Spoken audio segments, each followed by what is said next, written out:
Ингушетия в этом году завершит программы по предоставлению жилья вынужденным переселенцам из Чечни и из оползневой зоны. Об этом Владимиру Путину доложил глава республики Инузбек Евкуров в ходе рабочей встречи сегодня в Кремле.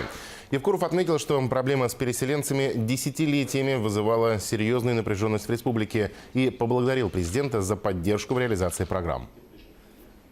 Давайте начнем с переселения и переселенцев из Чечни, программа, и из областной зоны. Ну, потом по... Буквально при вашей поддержке, спасибо большое, мы завершаем в этом году две эти такие программы.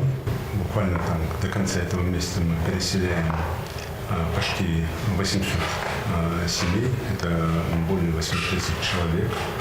И до конца декабря переселяем уже оползную зону, почти там 7,5-8 тысяч человек.